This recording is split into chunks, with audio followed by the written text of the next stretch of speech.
plenty of artists out there that have so much talent, that have, the chops and the guitar riffs and the singing that don't get the recognition that they deserve, right? Because there's a business side of the spectrum where, artists putting together, the right teams, which is important. There's no straight line to it. There's no A plus B equals C ever. That's part of the art of being an agent. A lot of people think that, a booking agent just book shows. Yes, that's part of it, but there's much more to that. And one of them is the art of having a great relationship with other people, other agents, to be able to pick up the phone and call, that agent and say, hey, what's up, man? Even though we work at different companies, I'm still friends with a ton of agents, that don't work for my company.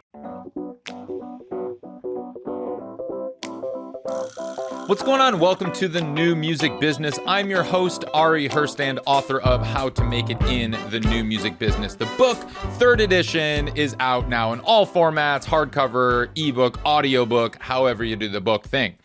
Today, my guest is Cassiere. He is the co-founder of the independent talent agency 33 and West. Part of this talent agency, they represent, of course, musicians, but also comedians, actors, that sort of thing. Of course, because this is the New Music Business Podcast, we spent the majority of the time talking about the music side of this operation. JJ previously came from the Circle Talent Agency. He was a promoter before. A lot of the people that work at 33 and West came from other agencies, such the big ones, such as UTA or Circle or Kenmore or William Morris, any of these bigger agencies, and they've developed quite a large roster. They have over 100 artists, and they formed in 2018. So they're not that old, and they're still an independent agency.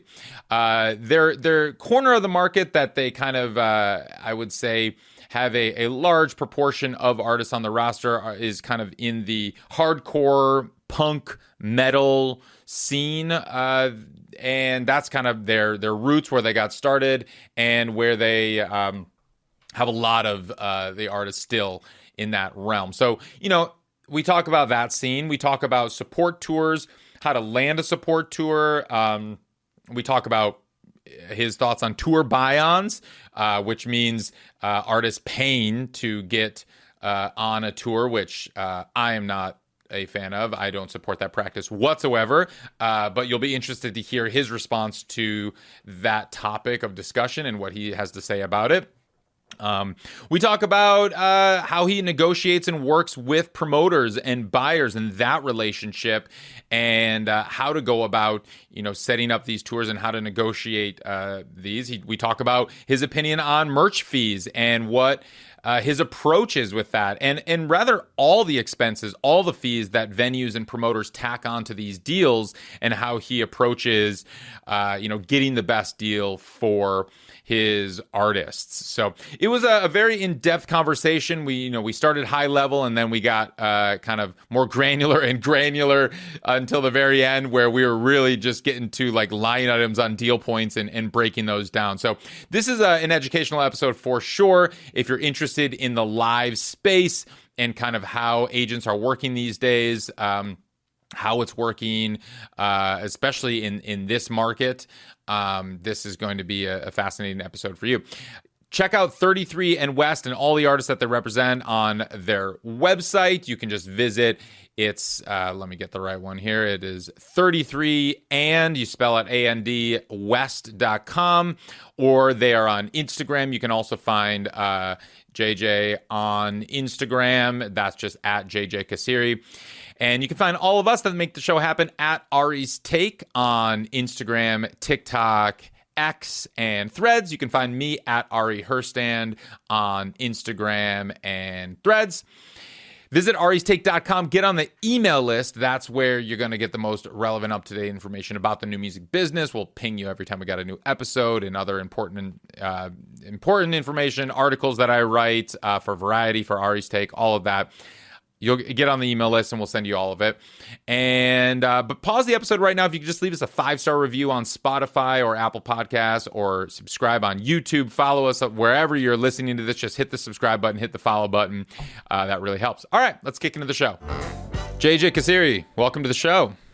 All right. Thanks for having me. I really appreciate it. Yeah, yeah. So, I was taking a look at your 33 and West roster and site and all the socials and everything. It's I mean, what you've built up in just the last few years is very impressive. Can you just kind of give us an overview of what 33 and West is right now? Yeah. So 33 and West is an independent full service talent agency, based out of Los Angeles, California. Our office is in downtown Los Angeles. We actually just moved offices, so we're right near LA Live, Staples Center, that area. But yeah, we represent talent from all spectrums around the globe. We're international. We do a ton of business overseas too, with music clients and comedians, and we have a TV and film arm as well department. So representing writers, directors, screenwriters, production companies, and yeah, it's a robust, independent, full service talent agency. So I've delved into the film and TV world a little bit. So I understand that realm a bit. We're not going to talk about it, but I do want to touch on that. There's different terminology when it comes to film and TV and in music, and what talent agency or talent agent means for actors is actually very different for music. Same with management. That was a really big awakening for me when I was doing some acting back in the day, when I knew so much about music, and then I learned what a manager for actors do versus what a manager for musicians do. It's night and day. So specifically in terms of music, I'm curious, when you say talent agency, are you a booking agency? Are you a management company? Are you a distributor? Do you have a record label? Break it down on the music side for me, at least now, just so we kind of all understand what we're talking about right now. Yeah, so there's a little bit of confusion sometimes, right? Because a lot of artists sometimes, where people think managers and agents are actually the same, they're pretty different. They're similar in certain ways, but they're two different pieces of an artist's team. For us, when I say talent agency, yes, we represent talent, but we're also a booking agency, right? Okay. On the music, and for live events and touring, we're booking. That's where the booking terminology comes in. Where we're a booking agency, we curate and coordinate when, where, why the artist, or the talent, right, per se, because artists might sing music, but talent might be a comedian, right? Sure. So. So it's a talent agency, and one of the facets of it is booking. Part of it is booking, booking tours, routed tours, festivals, theaters, any of our talent that has a live business. Got it. Cool. Great. No, that's helpful. And when did you officially launch? When did you officially open for business? Yeah. So we launched in 2018, and, with me as one of the co-founders, and then Dan Rosenblum and Matt Pike, who are my other partners in the company. We all stemmed from some of the major agencies. Some of Matt had his own agency for 20 years called the Kenmore Agency out of Boston.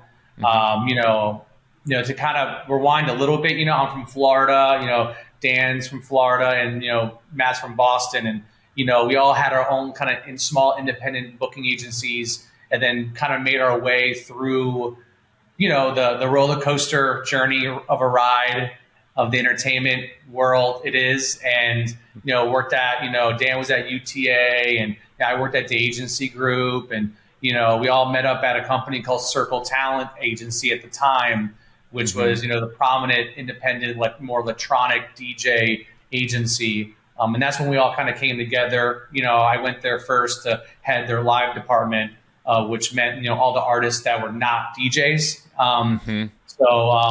Matt had so we all kind of, came together at Circle Talent Agency. And then when they decided to, sell their firm to UTA, we were just like, hey, we've been doing this for so long.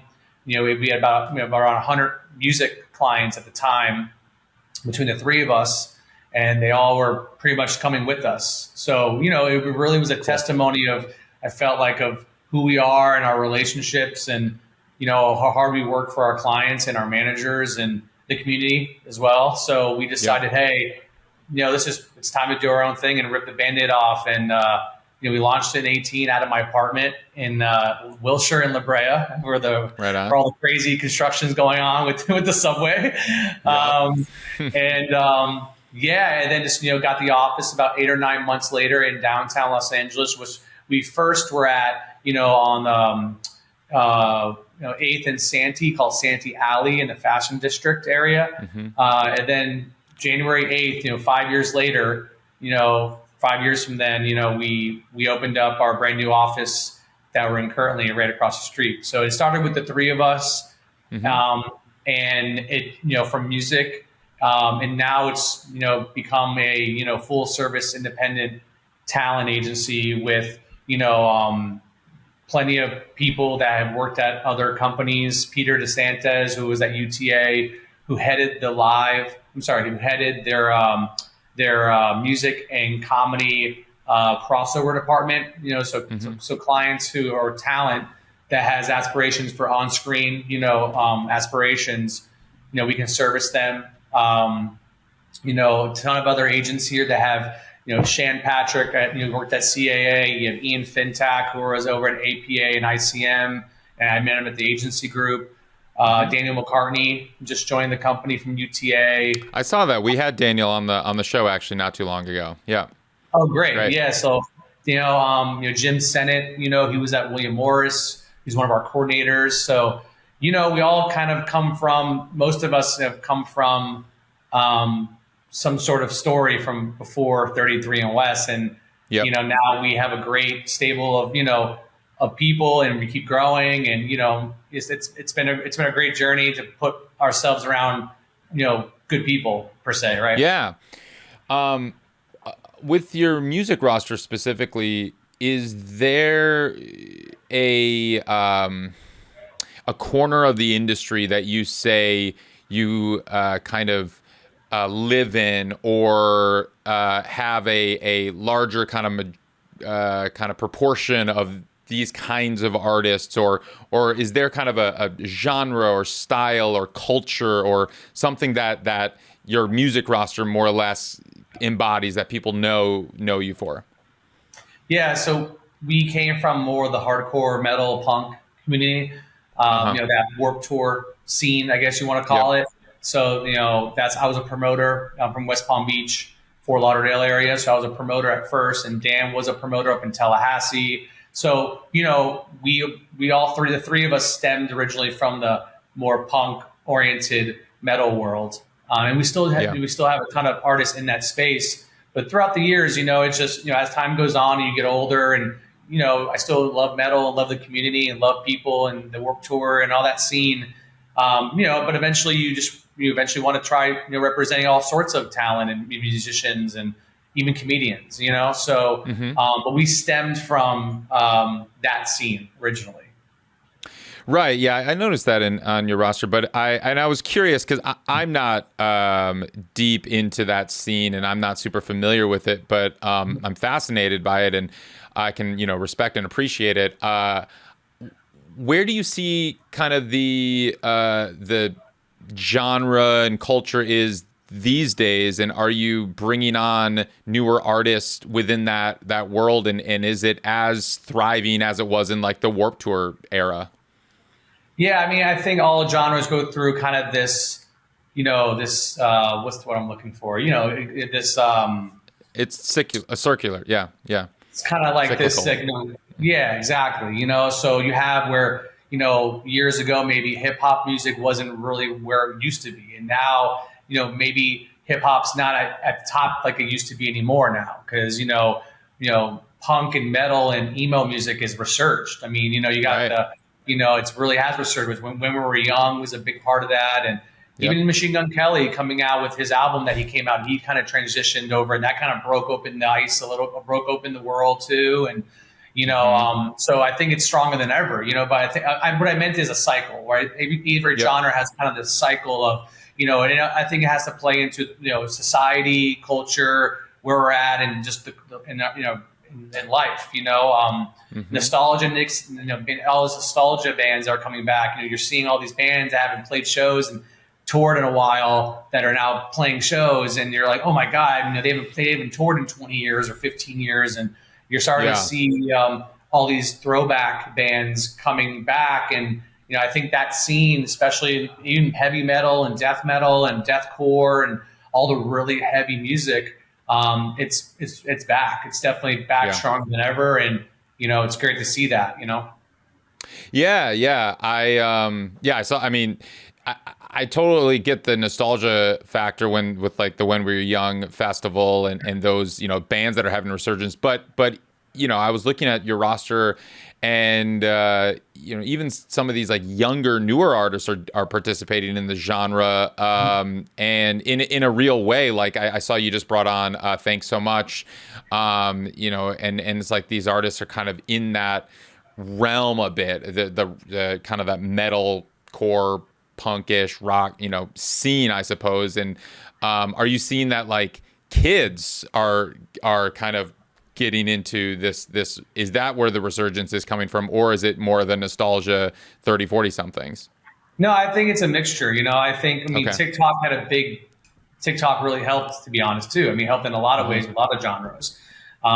Really blew up a lot of bands and artists and new artists. And, we're actively always trying to find what's next and what the kids are listening to, or per se, because, but like bands like Story of the Year and Yellow Card, Story of the Year just put out a brand new album, and they're one of my favorite bands, and they're still putting out, great music. So Blink-182 just put out a new album, which is, I think, phenomenal. So I think it's a hybrid of just like, older bands now putting out music and touring more, mixed in with a lot of this, the story so far. And, those bands they've been around for a minute, but they're still pretty young bands still, even younger than that too. Like Point North, this band we have on our roster, who's got a ton of buzz in that space. So, I think it's all kind of just one big smorgasbord of just like everything. I really truly believe that, because you have like, you have the older, brother and sister going out to the shows with the younger brother, the older brother,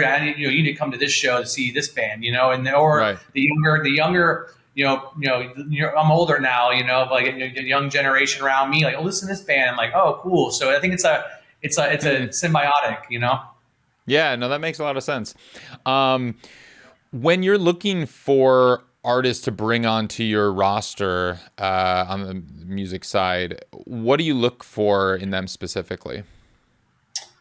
That's a question we get asked a lot. When I speak at some seminars or some colleges, or you have just people ask questions in general, and artists typically want to ask, like, hey, what do you look for? And it's there's many layers to that question. It's not just a really, it's not a 1-2 easy question to answer, because there's so many variables. I think a lot of it is yes, it comes down to the music, right? I have to personally feel passionate to really want to represent this artist, because I believe in their art. I believe in what they're doing, right? And I can really connect with it. But there's more to it than that, right? There's plenty of artists out there that have so much talent, that have, the chops and the guitar riffs and the singing, that don't get the recognition that they deserve, right?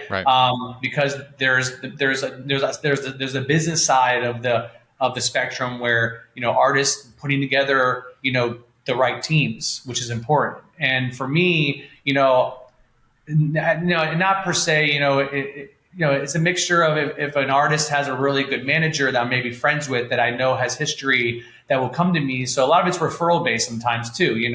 I'm actively always looking for artists and, doing my due diligence to keep my ear to the ground. But, as time's gone on, now people have kind of will say, hey, check this artist out. And if it's a reputable manager or someone that maybe I've known, or, that helps. Not saying it's everything, but it does help. Sure. That's just what it is, and that's, if I believe in this artist and I see what the manager is excited about, and I want to get on board with it, then I engage. Or we have plenty of artists that don't have managers, that don't have teams, and that's pretty valuable too, because if I find a young artist and I really believe in them, and I can help them, guide them, and maybe find them a home at a label, or find them a manager, and help put the pieces together for them.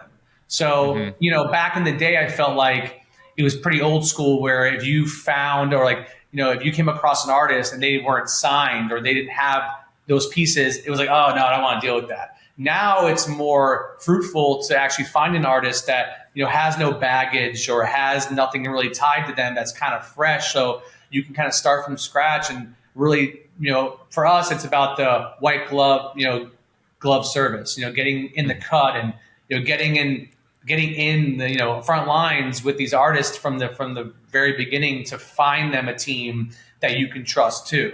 Right. So it's a couple different variations of like, yes, the music. Of course, like not every young developing artist it is perfect. It's not, and, it's about seeing through some of the things that need to be fixed. Is it their image? Is it, maybe some of their songwriting? But if you can see the light in the tunnel and you can, really gamble, on them and then because they're gambling on themselves as well too, right? I mean, being a musician, it's a gamble, right? The entertainment industry and, being a band and going on the road and touring and, going away from home, it's all one big gamble. So it's a gamble for me too, because I'm not the artist and I'm not on the road, but I'm also, blood, sweat and tears, putting all my resources and all my late night hours and everything else to hopefully get this artist to a point where we're like, remember when we were doing 100 people, now we're doing 1,000 people. And that's what really, got me hooked to getting in the entertainment industry or as an agent is, seeing like that story of, having someone that's play at a small bar and now they're headlining, 1,000 venue, 1,000 capacity or whatever it may be, or 500 people even, and be like, that's cool. Let's talk about that. How important is ticket history when you're bringing on a band? Not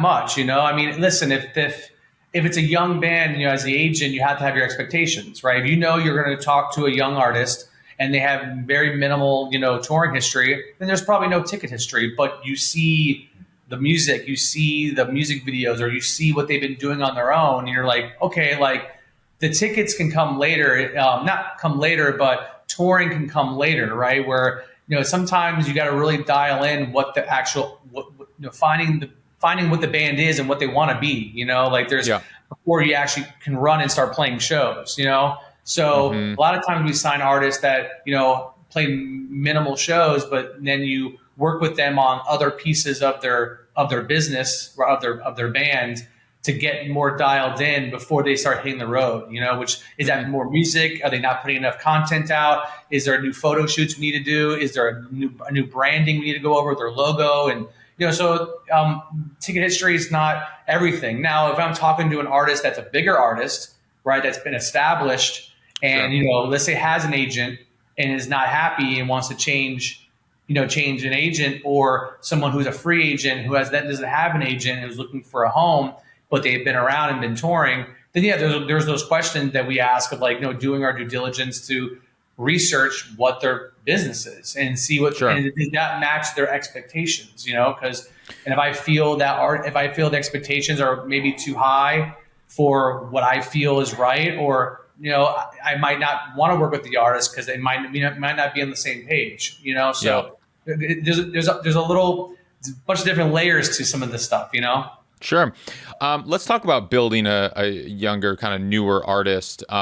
You mentioned ticket history doesn't play a huge factor, and I understand if you're a new artist, they wouldn't have that history necessarily.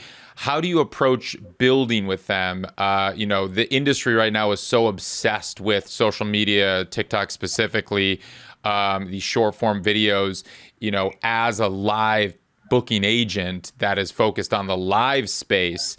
What is your approach at developing a new artist? So going back to the ticket history, right? So if there is a young artist, right, that because a lot of times you hear, you get tipped off on certain, from certain club owners or venues, like, hey, I had this band here and they headlined my club on a Tuesday night and sold 100 tickets. So there's a little bit of that, like where a young artist can come in and draw tickets because they've been building organically themselves on the internet. And so if you hear that, you're like, okay, like there's something maybe going on a little bit more than maybe I thought. And that's intriguing, right? So young bands, young artists can still go work. And when they work and they can put their videos out and build their content online, and they go book a show because they self-book their own show and they draw 50 people or 80 people, that's good, data and intel to have, not saying it's everything, but it's something. So I just want to make that clear that yes, ticket sales, that's my business, right? How, I create live events and ticketed events and, non-ticketed events too, but mainly ticketed events. So yes, having someone who can eventually sell tickets is important. I'm not saying it's not, but it's not everything. It's not everything. There's a ton of artists out there that come off the internet that form all these members of bands that never played a show before, right? There's plenty of bands in the metal scene and rock scene that just have formed on the internet and have all this hype on the internet, but by building their social media, that haven't played a show. But what you're looking towards is the future of like, hey, I feel like if we can do a show in Los Angeles or Chicago, whatever market that we feel, I think it could go off. And that's the gamble that I talked about before, is that. Yeah. So does that make sense? Yeah, it makes sense. I'm curious though, when you're looking to build an artist and grow an artist, how do you approach it? Yeah. So, on the touring or live event side, you're saying, right? Not just in general, right? Because like in general is, if they have a manager, maybe we try to pitch them to managers to see if anyone's interested. In the live space, because your business model is, I'm assuming, and correct me if I'm wrong, but booking agents take about 10% of the artist's live business. So you're not really taking a percentage or a commission of the artist's entirety. So it's not like we're going out and getting syncs, or I need to up their streaming so I can make more money. Like if we're talking your business model, that's your focus. How do you build that with an artist? So, that investment that you're putting in early on when they're not really selling tickets, you're not making much money off of 100, selling 100 tickets a night. How do you build that to that 1,000 level or beyond? Like what's your approach at building a young artist like that? Yeah, I think it's also what we have internally. We have about 150 music clients, right? So if this artist is a young metal band, we try to put them on a tour with maybe some of our bigger metal bands, and they can support them, right? So getting these support opportunities, are fruitful, right? If they're a young band and they're building, and there's some if there's some buzz and they build their own buzz within their own self, because it's also on the artist too. I have to lean on them because they kind of supply the information, the ammunition for me. I can't write music.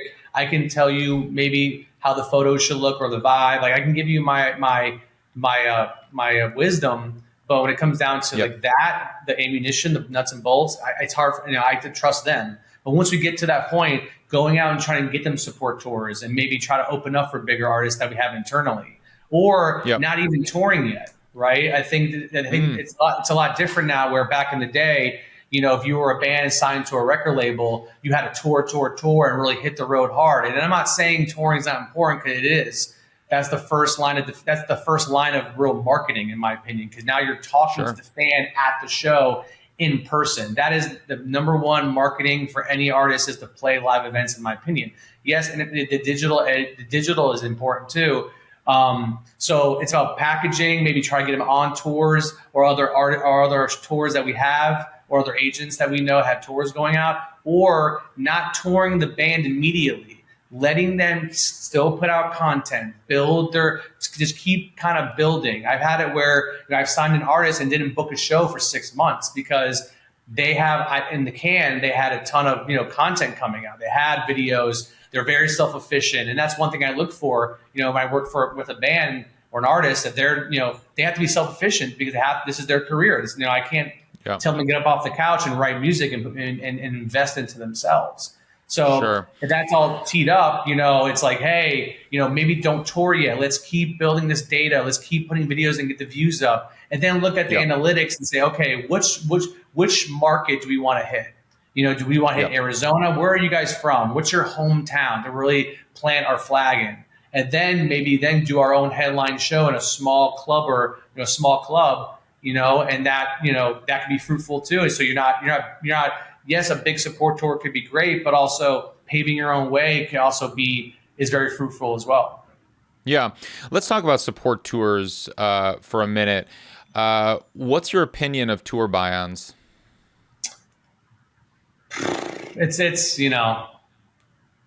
I don't do them. I think it's just very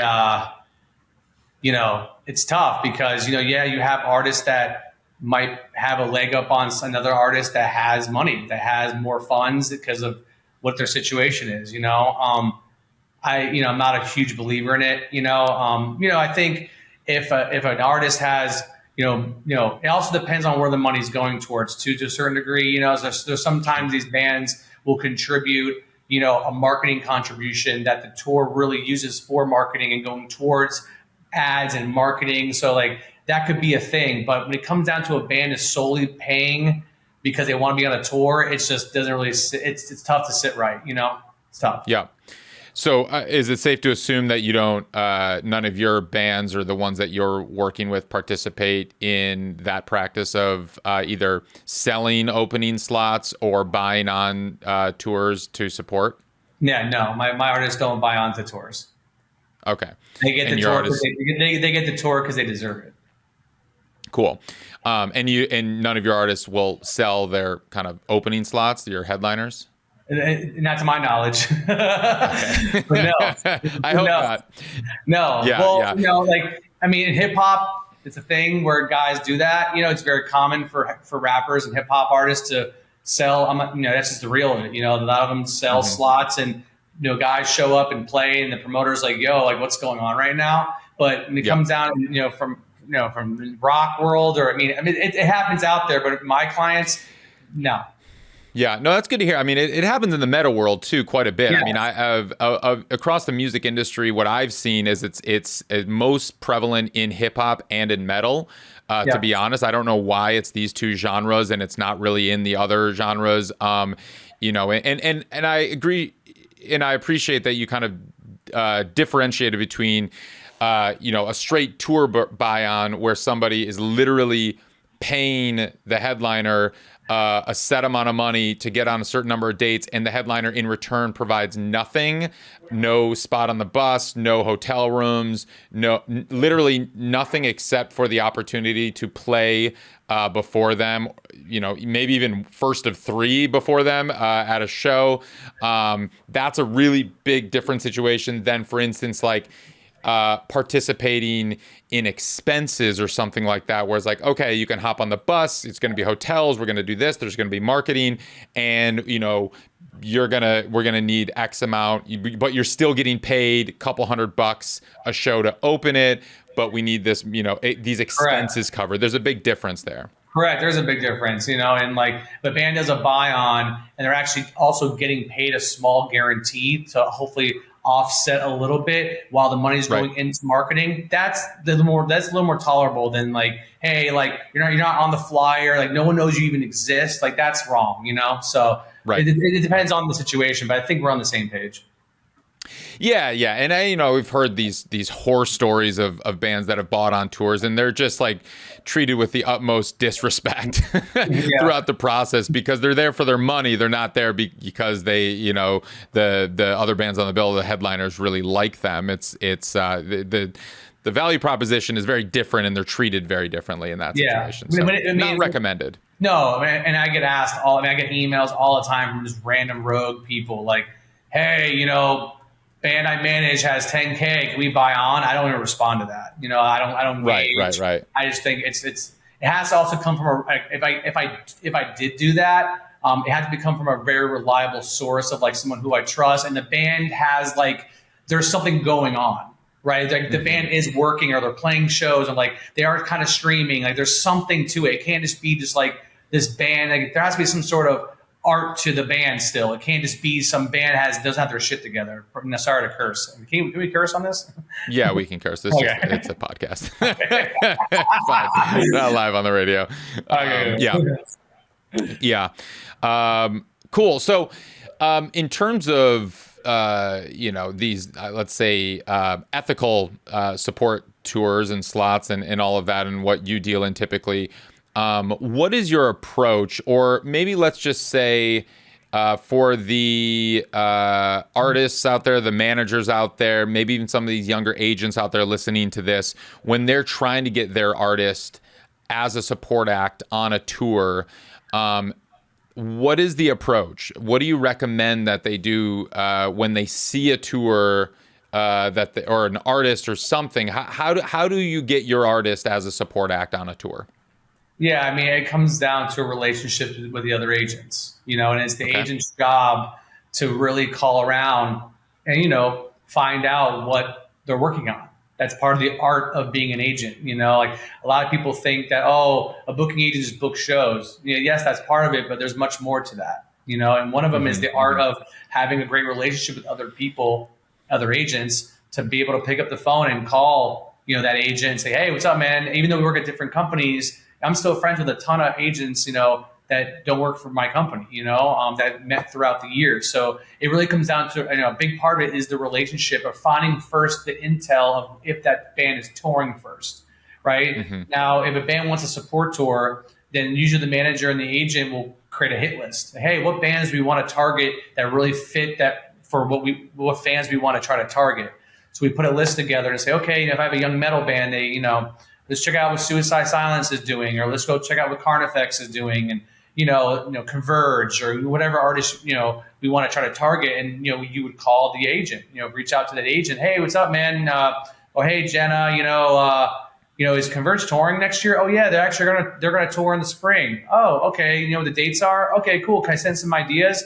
Yeah, no problem. Or hey, I have this band that I really want to talk to you about. So it really, the first initial step is the agent, finding out. And of course, the managers have relationships too, where they talk to managers and agents, and people find out information of when artists are touring. But it is the job of the agent to really call their agents to find out what artists they have going out. And then from there, that's when the pitch begins. That's when you educate the other agent of who the artist is, but also, the artist might know that artist. The artists know each other, right? So if they know that artist, I might say, hey, Paul, this, your friend's band is going out. Do you know these guys? He might be like, yeah, I do. I know Tim, the bass player.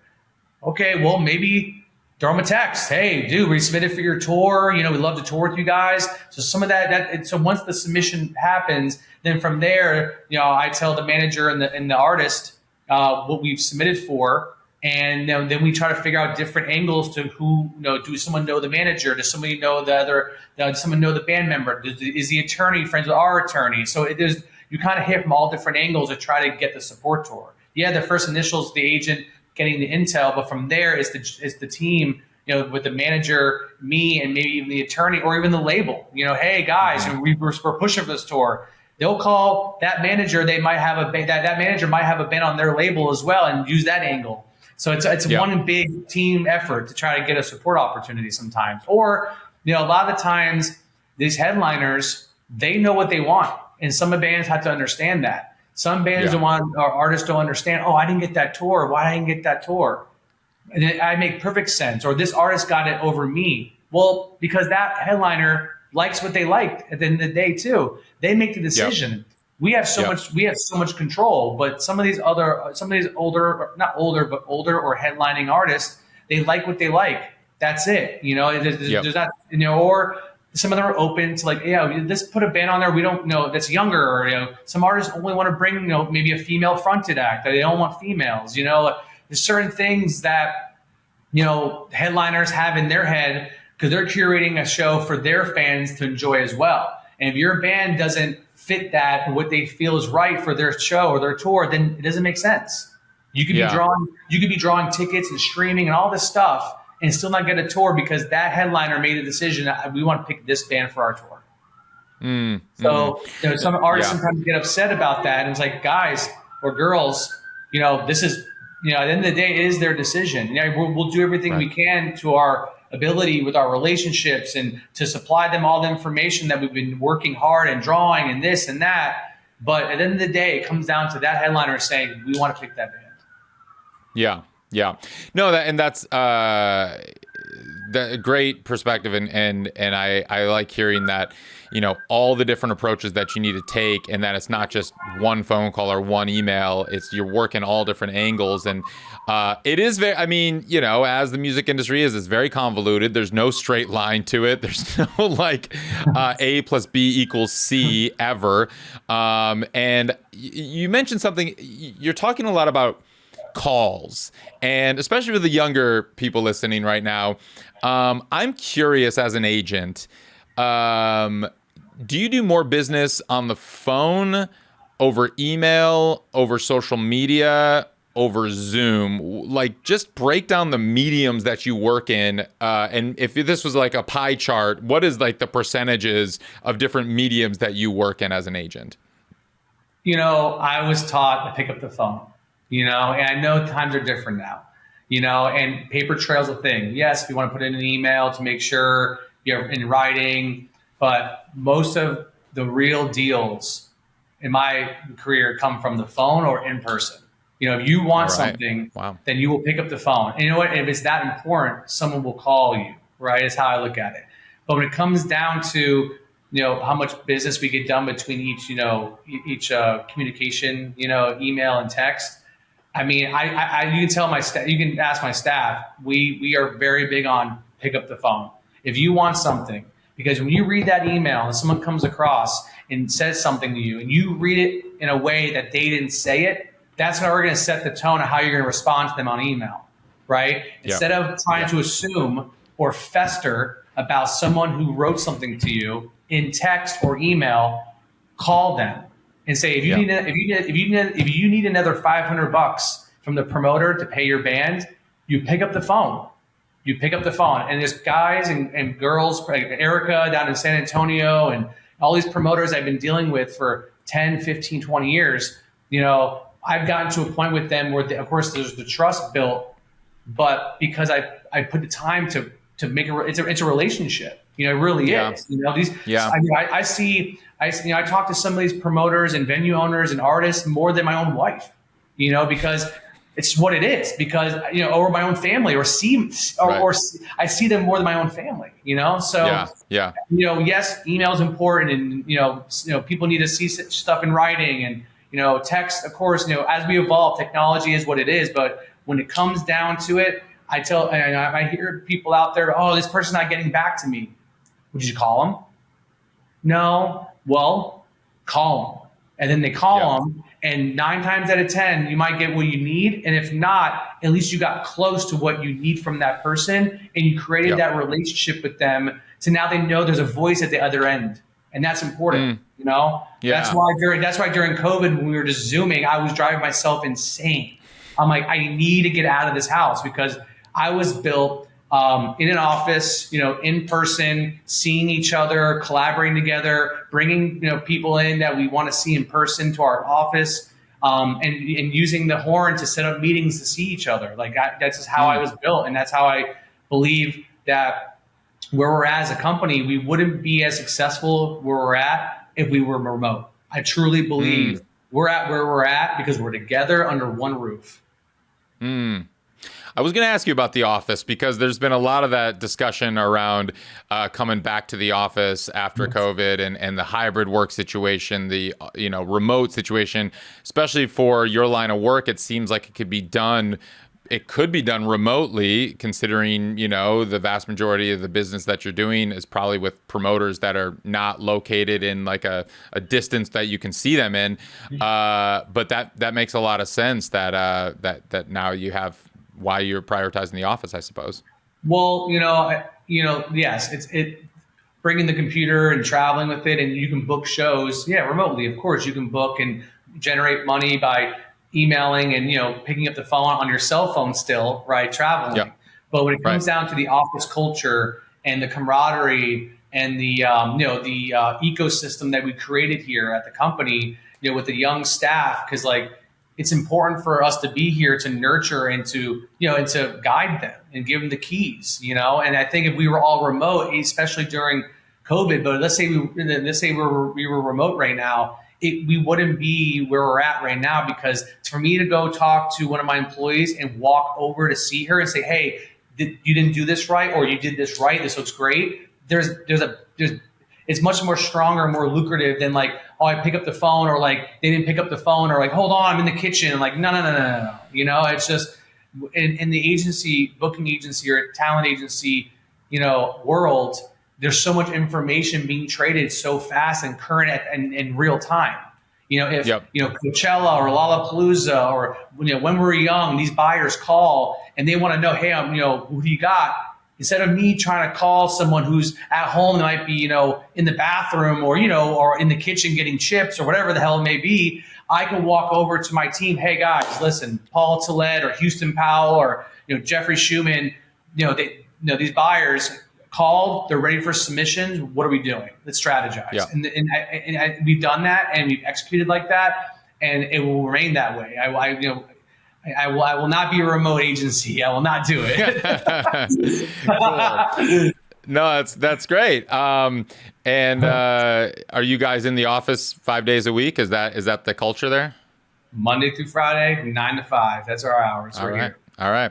Let's talk about the relationship between you, agent and promoter, agent and buyer, rather. You're the seller, and then there's the buyers out there, like you're referencing a lot of promoters primarily. How flexible, or I guess let's talk about kind of when you go into a situation where you are pitching one of your artists, let's say it's a headliner, maybe it's a 500,000 cap room or something like that, and you're setting up a tour.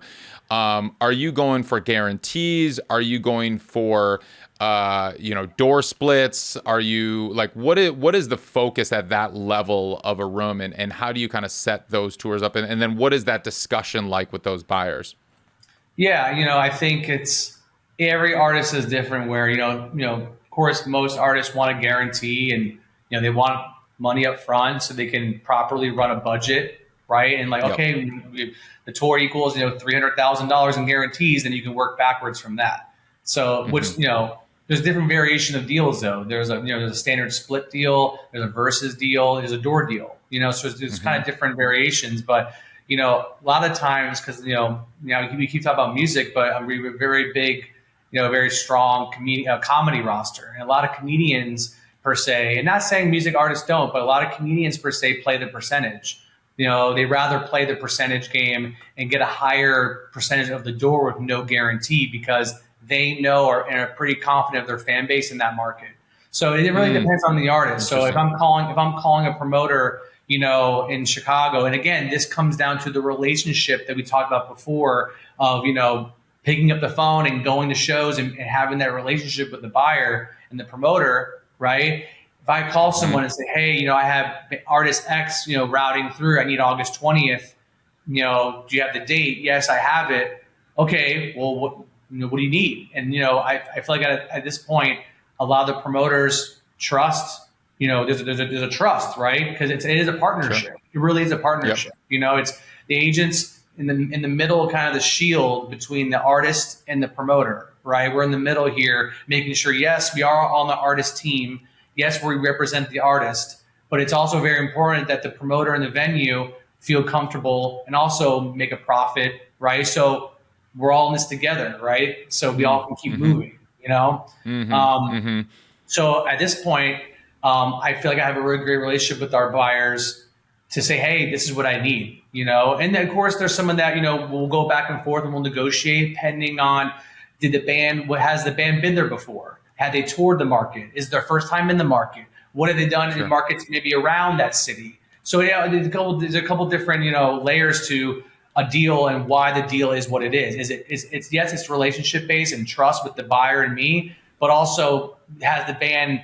What's the data? Has the band headlined here before, or they have only supported and gone through as a support act? So this is their first time. Then, so there's a couple different things we need to discuss and go over, and also who the support is. If we have a headliner and we have 2 or 3 support acts underneath that, and the package, right? Packaging is so important now. I mean, it's always been important, but packaging is so important now. Because, you got to make sure that a fan feels they're getting their money's worth. They want to pay, I'm paying $30 and I'm getting, these 4 bands. Hell yeah, I'm ready to rock, So it's the packaging that really also, it also sets the tone for what the offer is too. And just to clarify these 3 deals that you're talking about, where it's the straight guarantee, which is pretty straightforward. We're doing this for $2,000, easy, done. The versus deal, flat deal, versus, which is like $2,000 versus 70% of the door, right? Or tickets. Well, it could be after expenses, right? It could be it's whatever greater, right? You do a $2,000 guarantee.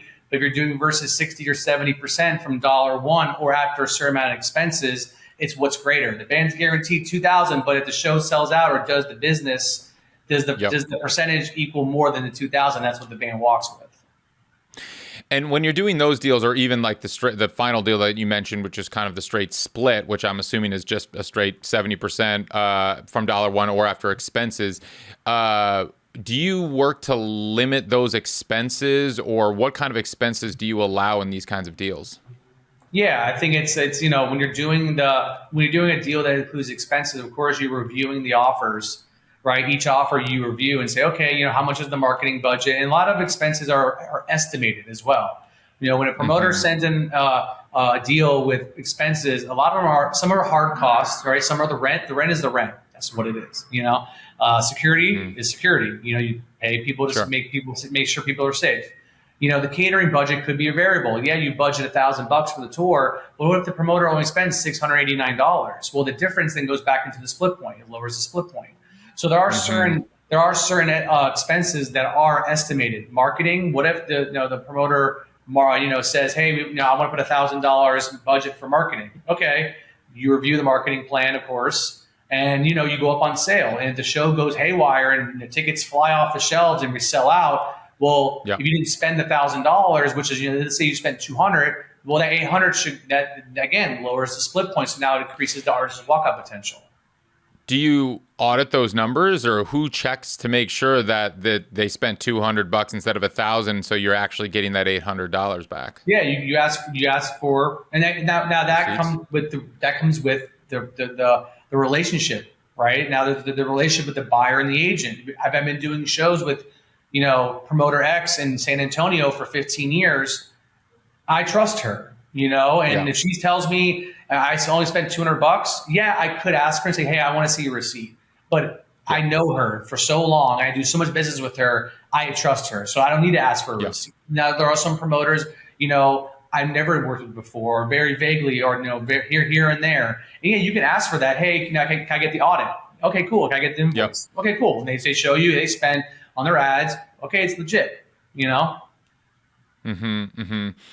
I'm like thinking about the testimony that the band Lawrence gave, specifically Clyde Lawrence, in front of the Congress, the Senate, early last year, and he talked about how some venues are charging them $250 for towels, and that's going on the settlement sheet, and they're not even getting the towels, but it's also, and they're like, for staff that never showed up, and they lined item all these staff people that just didn't exist and weren't there, and it's like that makes me think like, how often is this happening, or have expenses kind of gotten, have increased tremendously because of, it's just like, how honest are promoters being right now? Well, that comes down also to the tour manager. The tour manager is a big part of this, right? The tour manager is on the front lines with the artist. I'm not out in San Antonio and going to, Fort Wayne, Indiana. I'm not out there, I used to tour manage, but not anymore. So, but as part of the tour manager's job, again, a tour manager is an extension of the agent and the manager and the artist team.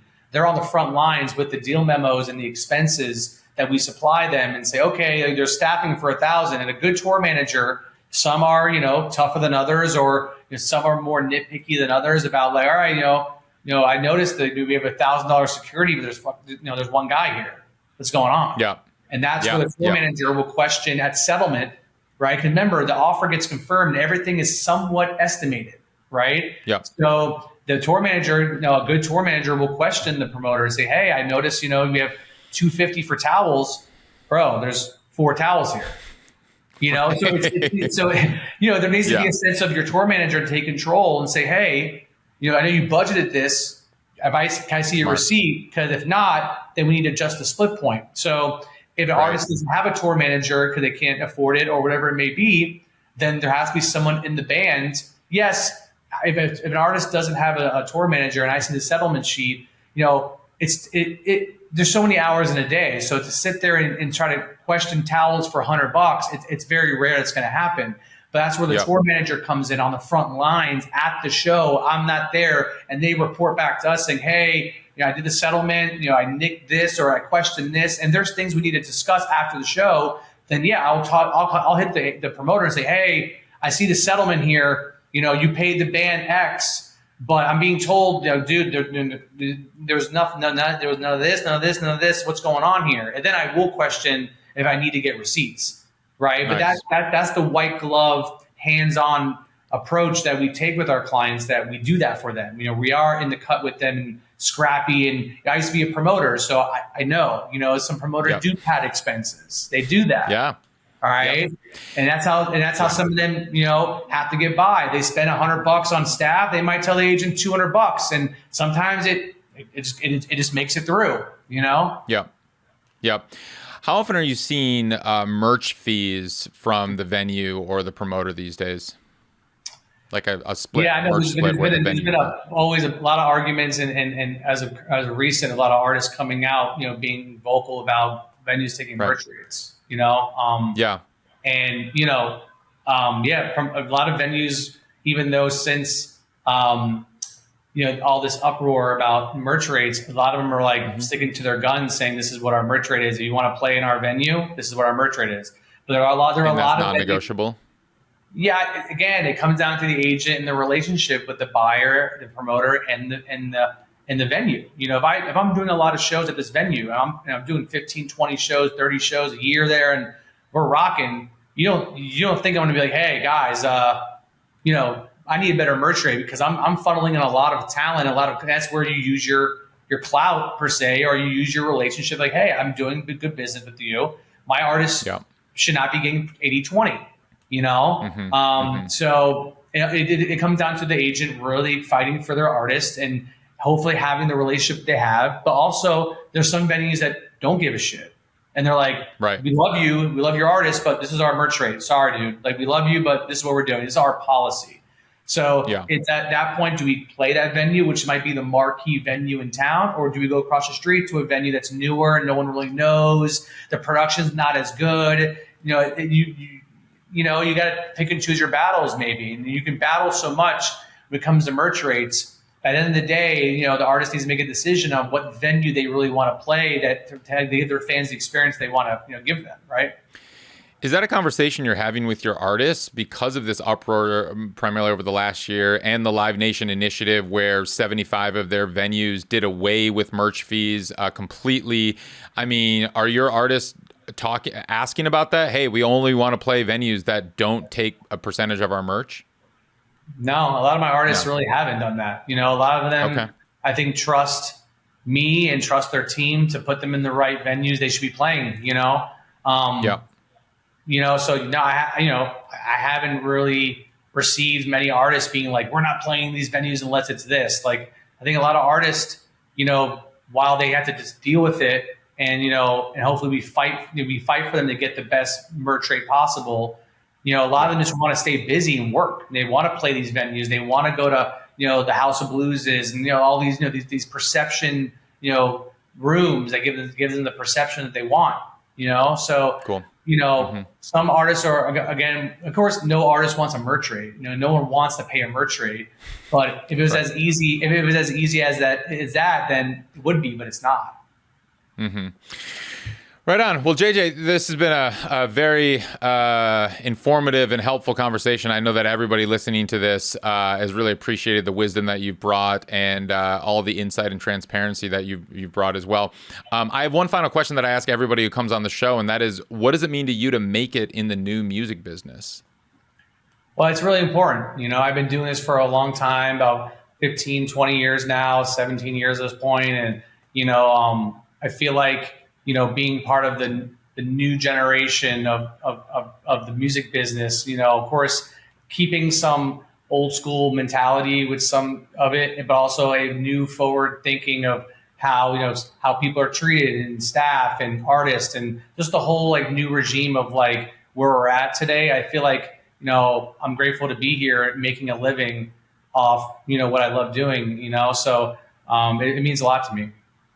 Awesome. JJ, thank you so much. That was great. All right. Thanks, Ari. Thanks.